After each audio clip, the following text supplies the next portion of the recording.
बड़ी खबर आपको बता दें, बिहार की ब्रांड एम्बेसडर बनने जा रही हैं रेखा।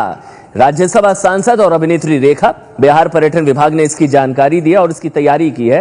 कैंपेन की लाइन तय हो गई है। गुजरात में अमिताभ तो बिहार में रेखा। बस एक बार मेरा कहा मान लीजिए, बिहार आकर देख लीजिए। ये कैंपेन की लाइन भी तय हो चुकी है। बिहार के पर्यटन मंत्री जावेद इकबाल से बात की एबीपी न्यूज ने। रेखा क्या बिहार की ब्रांड एम्बेसडर बनेंगी? ये तमाम ऐसे सवाल हैं जिसका जवाब देने के लिए हमारे साथ पर्यटन मंत्री जावेद जी हैं। ये रेखा, क्या ऐसा नहीं लगता है कि गुजरात में नरेंद्र मोदी ने अमिताभ बच्चन को ब्रांड एम्बेसडर बनाया, उनसे बहुत सारे पर्यटन के काम लिए, विज्ञापन बने, तो आप रेखा को उन नरेंद्र मोदी के खिलाफ यहाँ पर अमिताभ बच्चन के जो विरोध रही हैं या तमाम चीजें होती रही हैं, उसका कहीं ना कहीं फायदा उठाने की कोशिश है? पता नहीं, मैंने जब से ये बात कही है तो हर पत्रकार महोदय आप लोग जो है ना बस उसी संदर्भ में इसको जोड़ के देख रहे हैं, लेकिन ऐसी कोई बात नहीं है। क्योंकि देखिए, गुजरात में जो टूरिज्म की संभावनाएं हैं उससे कहीं ज्यादा संभावनाएं बिहार में है। और बिहार में ऐसे ऐसे स्पॉट हैं जिससे मैं ब्रांडिंग जिसका नहीं कर पाया हूं, तो मुझे ऐसा लगा कि एक ब्रांड एम्बेसडर ब्रांडिंग के लिए रेखा ही क्यों?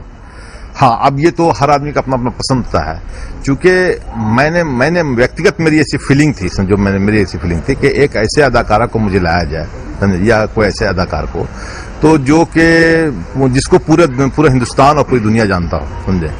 और मैंने इसमें दो नाम को मैंने सेलेक्ट किया। एक नंबर पर रेखा जी को रखा, दूसरे नंबर पर जावेद साहब को मैंने रखा, जो स्क्रिप्ट राइटर है जावेद अख्तर साहब को।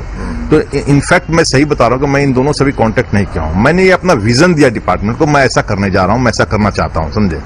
तो मेरा काम है विजन देना डिपार्टमेंट को, कैसे डिपार्टमेंट आगे बढ़े, फिर विभाग इस पे काम कर शुरू करती है। तो मैं पर्सनली ये सोच रहा हूँ। रेखा ही क्यों? आखिर रेखा में आपको क्या दिख रहा है? जावेद अख्तर तो समझ में आ रही है बात की, शायरी और डायलॉग और उनकी अजीब सी दुनिया एक है जो हर कोई जानता है। और रेखा एक विवादित अदाकारा भी रही हैं। कहाँ विवादित? मुझे उसके पर्सनल लाइफ से क्या लेना देना है, कौन विवादित है कौन नहीं है, समझे। आप पर्सनल लाइफ किसी का भी अगर दिखाई तो कहीं ना कोई विवाद सामने आ ही जाएगी, उससे मुझे कोई बहस नहीं है। हमारा ये कहना है कि मैं अपने बिहार टूरिज्म को कैसे प्रमोट करूं, उसके लिए कौन शख्स जो है सबसे ज्यादा कारगर मेरे लिए होगा, मैं उसको बिजनेस पॉइंट ऑफ व्यू से देख रहा हूं। तो शायद ये भी कि रेखा का नाम प्रपोज करना भी एक तरह से बिहार टूरिज्म को प्रमोट करने जैसा ही है। निश्चित ये भी एक कला है। मैं कला की बात नहीं है, मेरी कोशिश रहती है कि मैं जब से इस डिपार्टमेंट को संभाला हूं, ईच एंड एवरी काम हमारा ऐसा हो जो हमको ब्रांडिंग मेरा प्रमोशन होता रहे। आज टूरिज्म पर जो पूरे आप मुझे पूछ रहे हैं, या दिल्ली से फोन आ रहे हैं, मुंबई से फोन आ रहे हैं कि आपने ऐसा सुना, तो वो एक उनके अंदर जिज्ञासा जग रही है उन लोगों के बीच में कि आखिर रेखा जी को क्यों बुलाना चाह रहे हैं वहां के टूरिज्म मिनिस्टर, समझे। तो बिहार टूरिज्म की एक चर्चाएं तो होना शुरू होगी दो रोजों से। तो चर्चा जब तक हमारी नहीं होगी, जो मतलब एक कहावत, जो दिखता है वही बिकता है। तो मुझे तो अपनी ब्रांडिंग करनी है, अपनी मार्केटिंग करनी है। तो मार्केटिंग करने के लिए मुझे जो भी हथकंडा अपनाना पड़ेगा, समझे, वो मैं अपनाऊंगा बिहार के टूरिज्म को प्रमोट करने के लिए। तो गुजरात में अमिताभ, बिहार में रेखा।